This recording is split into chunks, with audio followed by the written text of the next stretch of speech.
Hey everyone, it's your girl Jenny with Tarot and Tea, and today we're actually going to finally do a real unboxing video.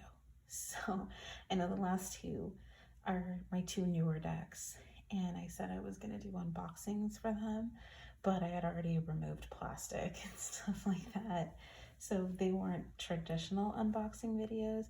The Demon Tarot was a traditional unboxing video, except for the very first video that I did. My phone ate the video, so I had to reshoot it, which means that the plastic was already off of everything, so it wasn't a true authentic unboxing. So this one still has the plastic, as you can see, and it'll be a true unboxing video. So how exciting! Okay. Anyway, so this is the Fountain Tarot. Picked this up with the other two decks from good old Barnes and Noble. $40 US, 54 Canadian. Yeah, it's a little bit pricier than the other two decks. The Demon Tarot being $20, the Psychic Tarot being $25. This one was an impulse buy. I wasn't even actually set out to buy this one. I had picked up the Psychic Tarot Oracle deck first, and then saw that they had the Demon Tarot in stock, went and picked up that. And as I was picking up the Demon Tarot, this one caught my eye, and it just so happened to be in stock, and there was one left. So there you go. All right, so let's get the party started. Right off the bat, holographic. Oh, I love rainbow holographic. Isn't that pretty? Okay, there's not much going on with the box, the external box. So this one says, awaken the questions, you are the answer. Illustrated deck and guidebook. That's it. Yeah. And it's the real deal one, by the way, people. I know that they make faux decks that they sell on like Allied and Wish, and you know, some places on eBay even sell you dupes and knocks off.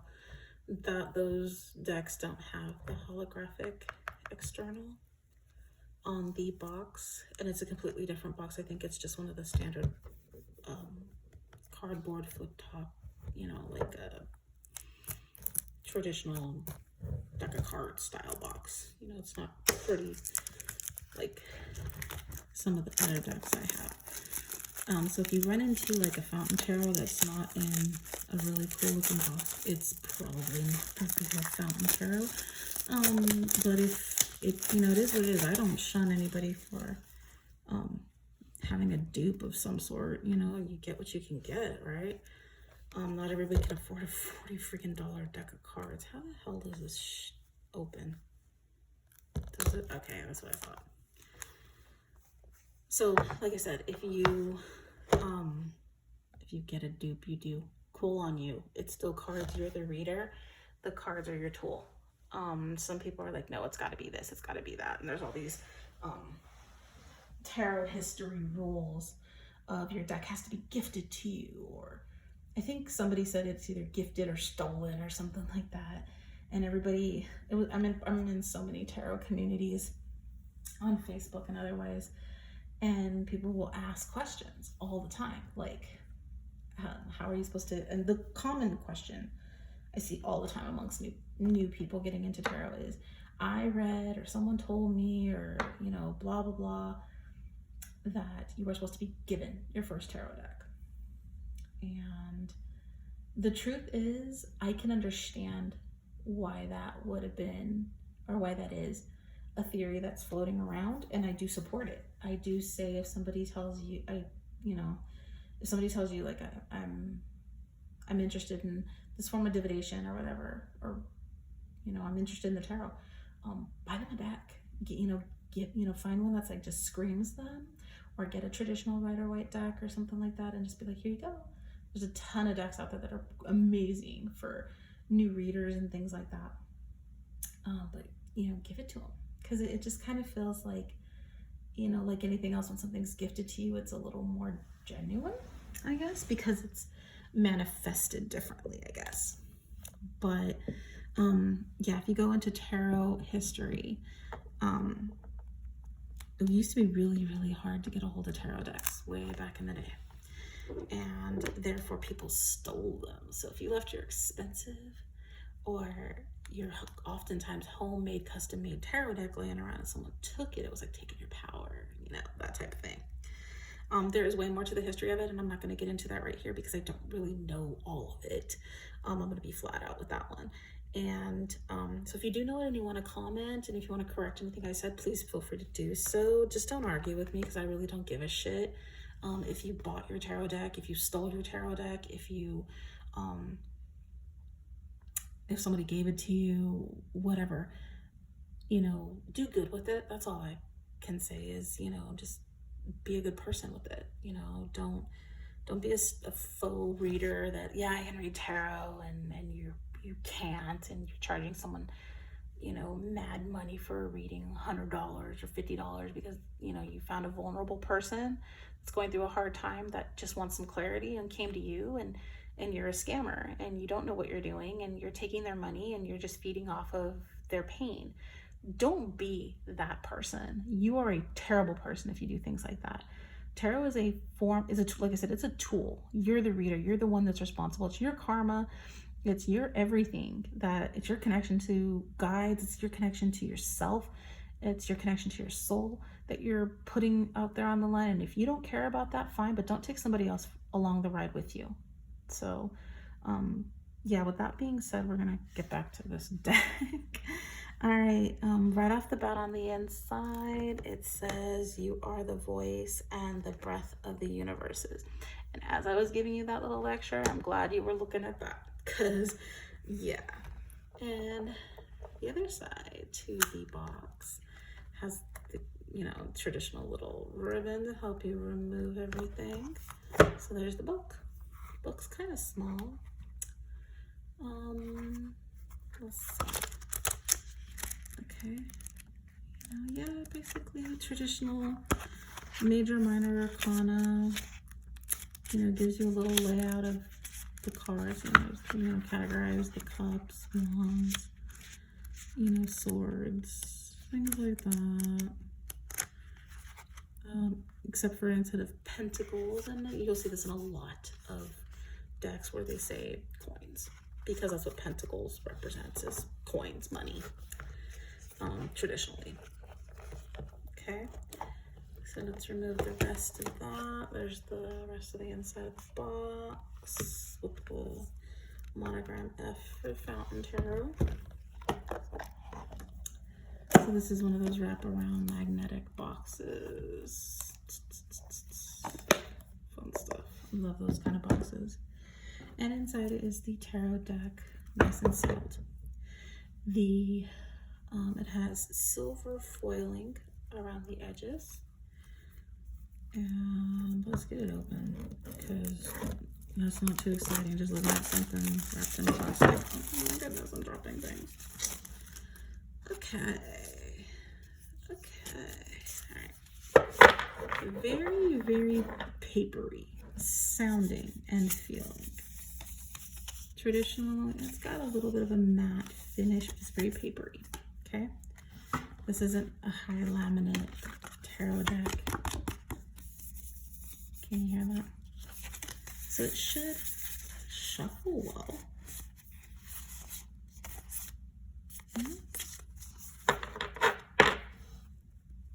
All right. Do you guys want to go through all the cards? We hope. Okay, well, here, let's go through the little signature card. We hope the Fountain Tarot brings you joy, clarity, and inspiration. And then it just has the creators. And there's just some info, you know, follow us on Instagram, roostbooks.com, www.fountaintarot.com. Okay. All right. Give me 1 second here. I have my phone plugged in as I'm filming this. I'm just gonna move this a little bit. So it's making me sit kind of awkward which is killing my back over here. I'm actually sitting on the floor. My tarot table is really low. It's only like 1.5 feet from the ground, which is perfect for me sitting down. But I don't have anything behind me to support my back, so I always kind of sit at a twist. And after a while, my back just tightens up and cringes. There's our wonderful Ace of Wands. Look how pretty. 2 of Wands, kind of holding it like chopsticks. It's kind of interesting. First thing I thought of. 3 of Wands, 4 of Wands, 5 of Wands, 6 of Wands, 7 of Wands, 8. Now the photos in this are the illustrations. Look at that page of Wands. The little girl, she's so cute. Knight of Wands. Ugh. That actually looks like a friend of mine. Look at the face he's making.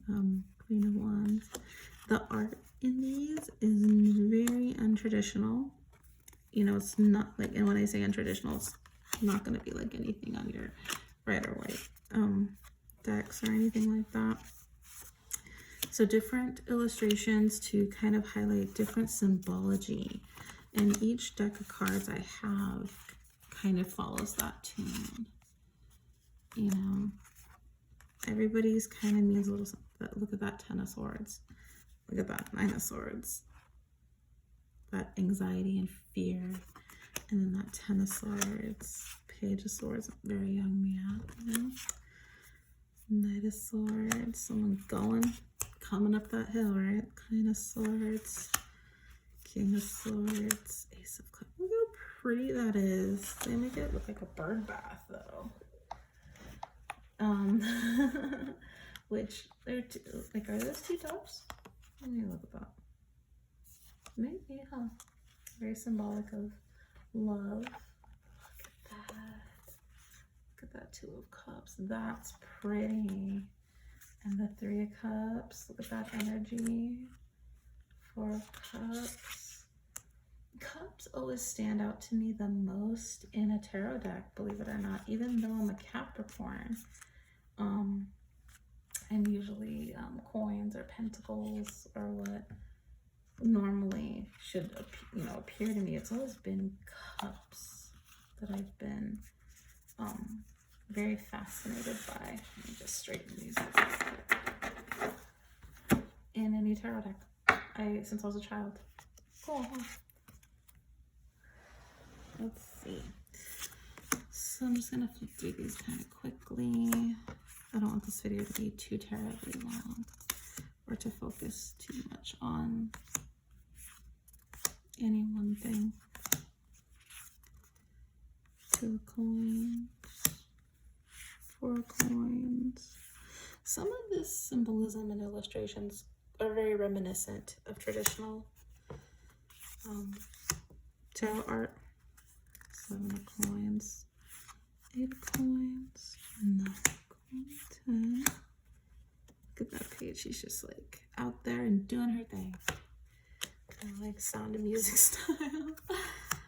And Knight of Coins, Queen of Coins, King of Coins, an older Alfred Hitchcock looking guy. And then we're getting into the major arcana here. Oh, goodness.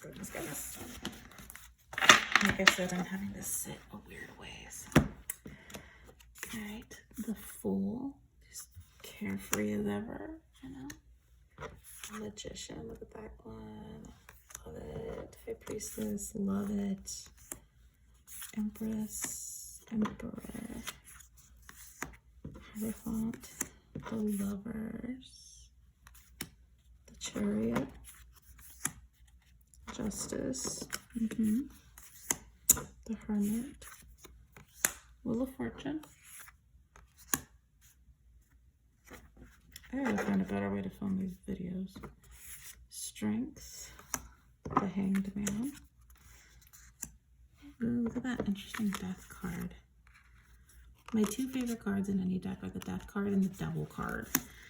Devil card because Capricorn energy. And I will let you all know a little secret about me in just a second as to why I'm always fascinated by the Death card. The Star card. Look at that moon card. That's so pretty. The Sun. That's pretty too. And then you have the untraditional, the Fountain, which is, you know, base for this deck. Judgment. And the World card. Ooh, there's some nudity on that one. Okay. The reason that I'm fascinated by the Death card in